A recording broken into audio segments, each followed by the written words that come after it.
स्वरंदी भाऊ, तो राजू इथेच राहतो ना? म्हणजे मी आलो या आधी इथे. राजू ज्याने आपल्या कंपनीमध्ये फ्रॉड केला तो. पण तुमचं इथे काय काम आहे? मणी सर, त्यांच्या बायकोने तुम्हाला भेटायला बोलवलंय. काय? मणी सर, सॉरी सॉरी, मी खोटं बोलले तुमच्याशी. खरंच खूप खूप सॉरी. माझ्या काही पोटाबिटात दुखत नव्हतं. मी नाटक केलं पोटात दुखण्याचं. पण स्वरंदीप, तुम्हाला इथे आणायसाठी, अहो तुम्हाला असं सगळं सांगितलं असतं आणि इथे इथे चला म्हटलं असतं तर तुम्ही नसता आलात माझ्यासोबत. म्हणून मी नाटक केलं. सॉरी. मणी सर, पण त्यांची परिस्थिती खरंच खूप वाईट आहे आणि त्यांच्या ह्या परिस्थितीला कोण जबाबदार आहे हे त्यांना तुम्हाला सांगायचंय. तुम्ही एकदा चला, त्यांचं सगळं ऐकून घ्या आणि मगच ठरवा काय करायचं ते. हवं तर त्यानंतर माझ्यावर रागवा, पण प्लीज एकदा त्या ताईंना भेटा. त्या सगळं सांगतील तुम्हाला. प्लीज. बर, चला बघू.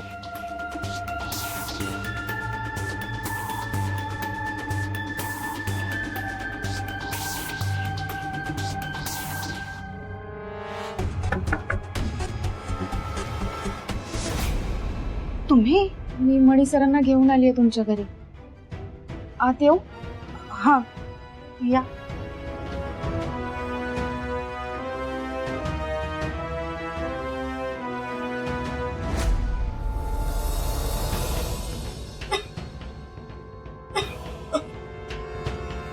काय झालं याला?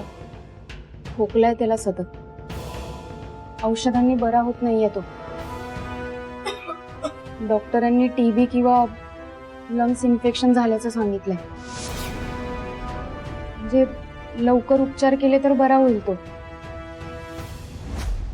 पण खासगी हॉस्पिटलमध्ये नेलं तर 2-3 लाखाचा खर्च येईल असं डॉक्टरांनी सांगितलंय. पण स्वानंदी, तुम्हाला हे इतकं सगळं डिटेल मध्ये कसं माहिती? माणुसकीच्या नात्याने म्हणे सर. आता तुम्ही आल्या आल्या त्याची चौकशी केली. यालाच तर माणुसकी म्हणतात ना. त्यांच्या या परिस्थितीची जाण ठेवून त्यांना मदत करावीशी वाटली, यातच खरा माणूस कळतो. पण त्यांच्या परिस्थितीचा गैरफायदा घेऊन त्यांना काही पैसे देऊन जर वाईट काम करायला लावलं तर त्या माणसाला तुम्ही काय म्हणाल? सैतान. पण असं कोणी केलंय?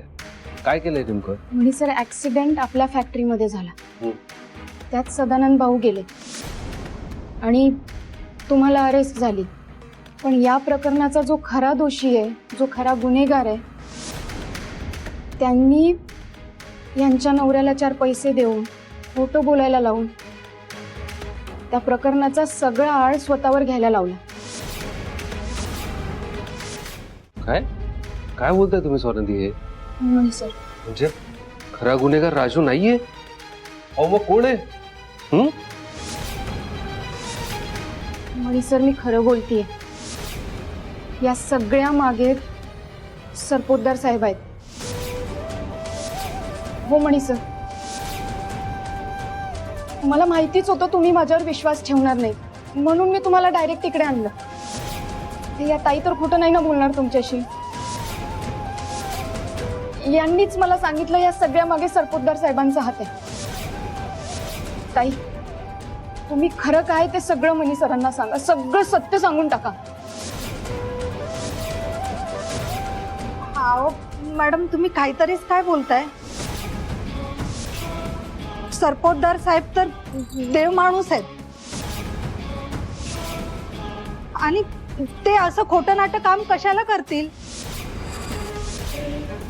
त्यांनी आमच्यावर खूप खूप उपकार केलेत. ह्याचे पप्पा जेलमध्ये गेले ना, तेव्हा सरपोतदार साहेबच म्हणाले की तुम्ही काही काळजी करू नका म्हणून. याच्या औषधाचा सगळा खर्च मी देईन. आणि मॅडम, तुम्ही अशा देव माणसाबद्दल काही काय बोलताय?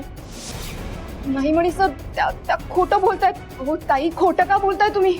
अहो सकाळीच तुम्ही मला सांगितलं ना की हे सगळं सरपोतदार साहेबांनी केलंय आणि तुम्ही सगळं खरं खरं मनी सरांना सांगणार ते. अहो आता का खोटं बोलताय? सांगा की त्यांना जे खरं आहे ते. बस स्वानंदी, बस. काय चालवलंय तुम्ही? का साहेबांविषयी माझ्या मनात विष घालवताय तुम्ही?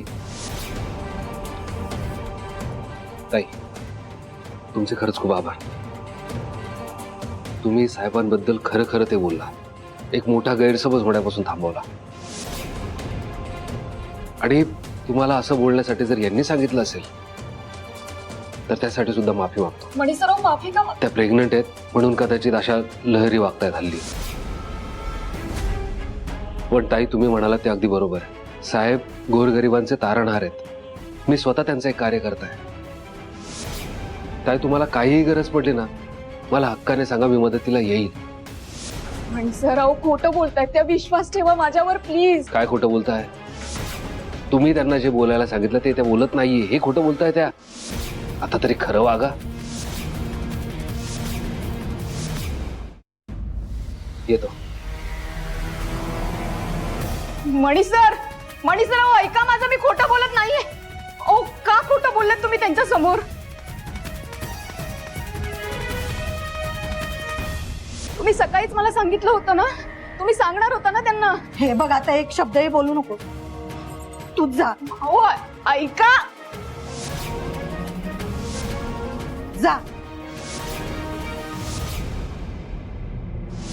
अहो ताई.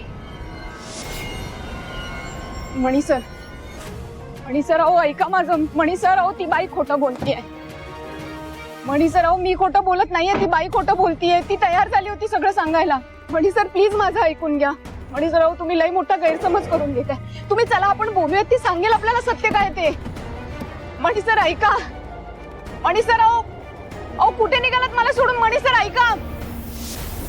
मणी सर तुम्हाला नाही माहिती सरपोतदार साहेब कसे आहेत.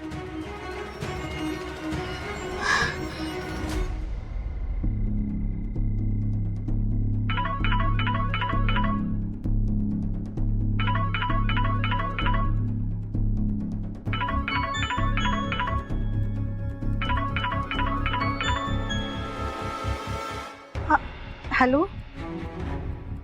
नाही साहेब. साहेब मी काहीच नाही सांगितलं. साहेब मी माझ्या लेकराची शपथ घेऊन सांगते हो, मी खरंच त्यांना काहीच सांगितलेलं नाहीये साहेब. मी माझं तोंड कधीच उघडणार नाही. साहेब दया करा हो गरीबावर.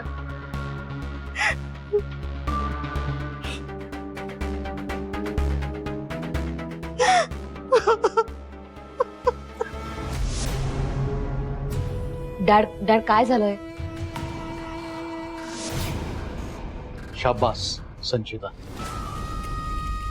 आज मी तुझ्यावर खूप खुश आहे. आज पहिल्यांदा तू मला उपयोगी पडलीस. काय ना, तुझ्यामुळे माझ्या समोरचं एक संकट मी टाळू शकलो. त्याच्यासाठी तुला खास थँक्स.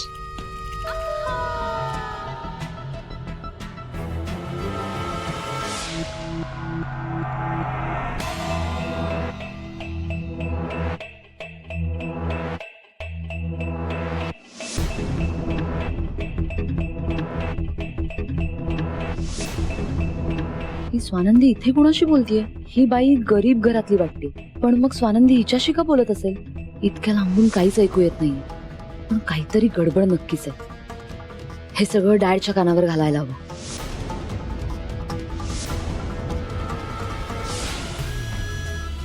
वाव, म्हणजे डॅडचा माझ्यावर विश्वास वाढतोय. याचीच तर वाट पाहत होते मी इतके दिवस. संचिता, you did it baby, you did it. आता घरी कशी जाऊ मी?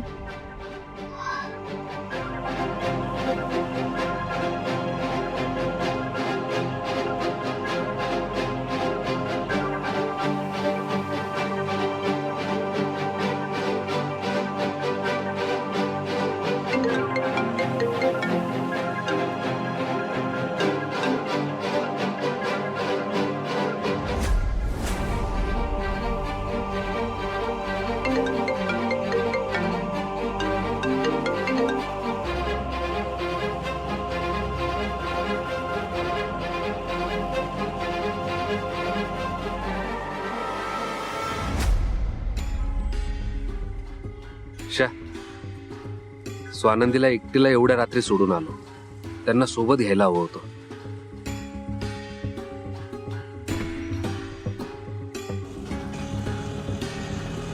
दादा दादा दादा, JM रोड, प्लीज आता नाही म्हणू नका. हवं तर मी डबल भाडं देते, प्लीज. ठीक आहे, बसा.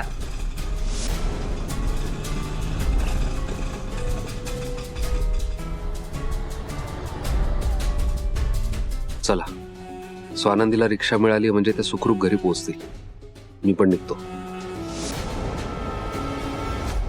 डॅड, मी तुम्हाला म्हणाले होते ना, मी सुजित सारखी नाही हो. माझं ना चौफेर लक्ष असतं आणि माइंड नेहमी अलर्ट असतं. डॅड, तुम्ही ना माझ्यावर आणखी रिस्पॉन्सिबिलिटीज द्या, मग बघा मी काय करते. पार्टी ऑफिसमध्ये किंवा इतर काही कामं द्या. आणि पॉलिटिक्समध्ये हेच महत्वाचं आहे ना, अलर्ट राहणं. Dad, I promise, I won't let you down. Dad, मला काय वाटतं,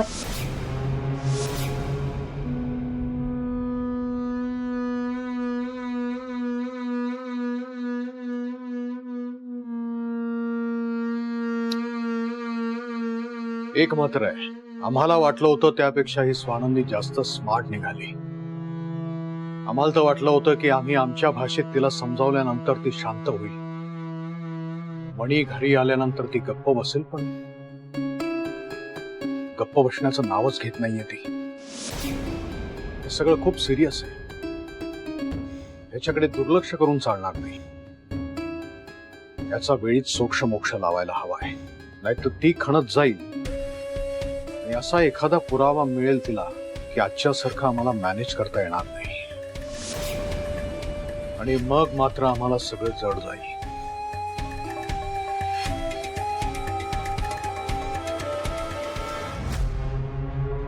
त्यामुळे हे टाळायला आपल्याकडे एकच मार्ग आहे, आणि तो म्हणजे मणी आणि स्वानंदीमध्ये गैरसमज निर्माण करणे. मणी स्वानंदीची स्ट्रेंथ आहे, आणि तो जर तिच्या पाठीमागे नसेल तर मग ती अर्धी शांत होईल. बाकी आपण तिला शांत करू. आणि ह्यामध्ये मला तुझी साथ हवी, संचिता.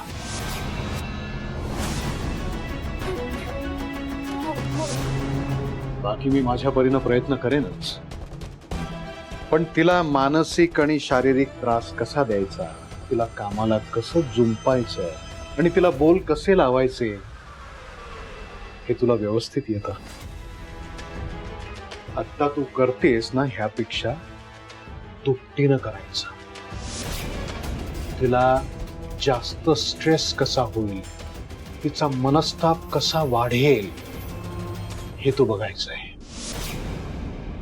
जमेल ना तुला, संचिता? हो डॅड, का नाही जमणार मला. मी तुम्हाला म्हणाले ना, I won't let you down. Dad, तुम्ही बघाच मी काय करते. असू दे, असू दे. आशीर्वाद. शुभेच्छा.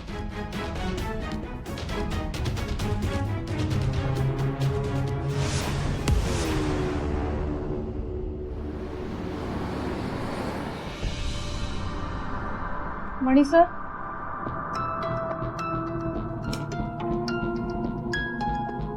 मणी सर, मणी सर,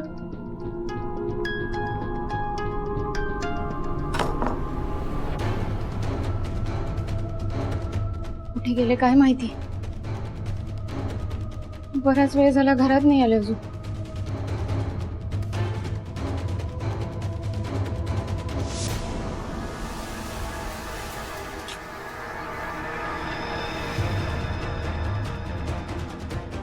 फोन पण स्विच ऑफ आहे यांचा. रागाच्या भरात कुठे गेली असती. रागाच्या भरात काही नाही, ते असलं काही बी करणार नाही. पण काय करू मी, वॉर्डन मॅडमला कळवू का? नाही, नको, त्या उगाच टेन्शन घेते. मणी सर, कुठे गेलात तुम्ही?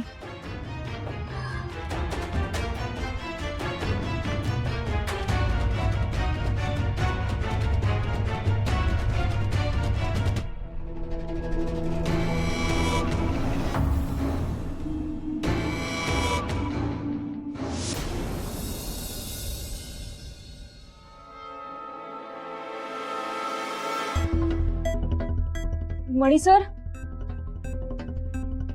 बापरे, 1 तास होऊन गेला. मणी सर अजून नाही आले.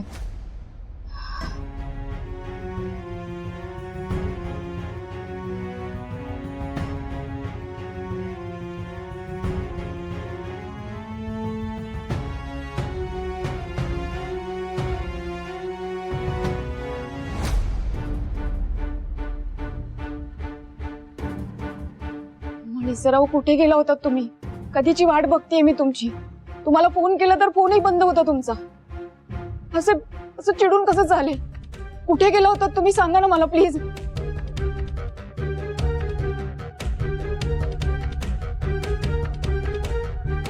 मणी सर, ऐका ना माझा, अहो विश्वास ठेव माझ्यावर. ती बाई खोटं बोलतीये. अहो तिनेच मला सरपोतदार साहेबांचं नाव सांगितलं होतं आणि तुमच्या समोर कबुली देणार असं बोलली होती ती. अचानक पलटली. मला नाही माहिती तिने असं का केलं, पण या मागे ना नक्कीच काहीतरी कारण आहे. मला असं वाटतंय तिला कोणीतरी धमकावलं. स्वानंदी, बस बस. आता तिला धमकी सुद्धा साहेबांनीच दिली असं म्हणायचंय तुम्हाला? आपल्या समोर खोटं बोलण्यासाठी साहेबांनी धमकी दिली असं? मला ना कीव येते आता स्वानंदी तुमची. ज्या स्वानंदीशी मी लग्न केलं ना, ती अशी नव्हती. काय झालंय तुम्हाला? मी सर, अहो विश्वास ठेवा माझ्यावर. बस गंमत चाललाय ना स्वानंदी तुम्ही. का हा आरोप करताय साहेबांवर एवढे? त्यांच्या घरात मॅडम तुमचा अपमान करतात म्हणून तुम्ही मला आणि साहेबांना तोडताय? नाही म्हणे सर.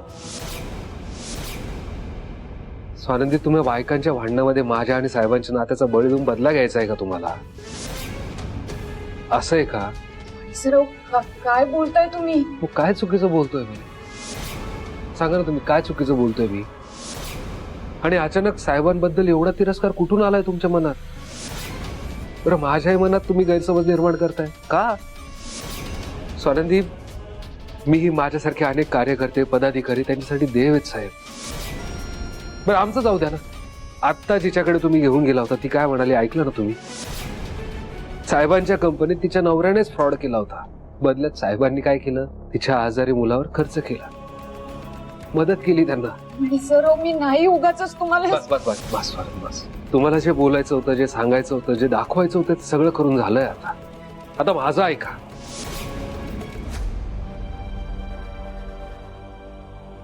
माझ्यासारख्या एका अनाथाला आश्रय दिलाय साहेबांनी. साहेबांनी सुजितला त्यांच्या सख्ख्या मुलासाठी जे आणलं ना, तेच माझ्यासाठी आणायचे. त्यांनी सुजित आणि माझ्यात कधीच भेदभाव नाही केला.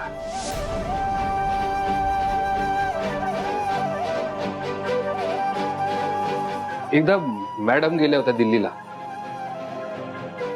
त्यांनी सुजितसाठी एक संगमरवरी ताजमहल घेतला गिफ्ट म्हणून. मला नाही आणलं म्हणून मला वाईट वाटलं. तर मी साहेबांकडे हट्ट केला की मलाही तसंच संगमरवरी ताजमहल हवा. साहेबांनी त्यांच्या दिल्लीच्या मित्राला फोन केला, ते घ्यायला लावला आणि फ्लाईटने इथे बोलवलं. दुसऱ्या दिवशी झोपेतून उठलो तेव्हा साहेब बेड समोर तो ताजमहल घेऊन उभे होते. कॉलेजला असताना सुद्धा सुजितच्या मामाने सुजितसाठी एक बाईक घेतली होती. सुजित मुद्दा माझ्या समोर गाडी स्टार्ट करायचा आणि मला चिडवत कॉलेजला जायचं. मी आपलं बसने जायचो. एक दिवस हे साहेबांनी बघितलं. घरी येण्याच्या आधीच दारात एक नवी कोरी बुलेट उभी होती. त्या दिवशी सुजित नको नको ते बोलला साहेबांना, पण साहेब त्या दिवशी माझ्या बाजूने उभे होते. कोण करतंय का अनाथासाठी एवढं? साहेबांनी कधीच मला नोकरासारखं नाही वागवलं, काय मला मुलासारखं वागवलं त्यांनी. तुम्हाला सुद्धा सुनबाई म्हणतात ते स्वानंदी. आज माझं जे अस्तित्व आहे, माझं जे आयुष्य आहे, ते फक्त साहेबांमुळे. ज्याच्या आयुष्यात कोणीच नसतं ना स्वानंदी, त्याच्या आयुष्यात कोणी होऊही शकत नाही. एक क्षणिक सहानुभूती मिळते फक्त त्याला. पण साहेबांनी मला घर दिलं, मला आश्रय दिला, माझ्यावर संस्कार केले, सन्मान दिला मला. आणि एका अनाथासाठी या सगळ्या गोष्टींचं काय समाधान असतं ना स्वानंदी, ते तुमच्यासारख्या अनाथ नसलेल्या लोकांना नाही कळणार कधी. मणी सर, अहो तुम्ही नाही आहात अनाथ, तुम्ही नाही आहात पोरके.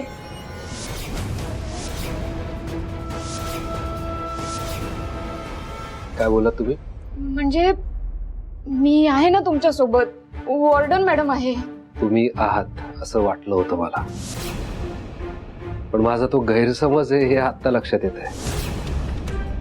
ऐका, मला या विषयावर आता बोलायचं नाही. तुमचे विचार तुमच्याकडे, माझे विचार माझ्याकडे. मणी सर, अहो ऐका, मणी सर, अहो कुठे निघालात? मणी सर,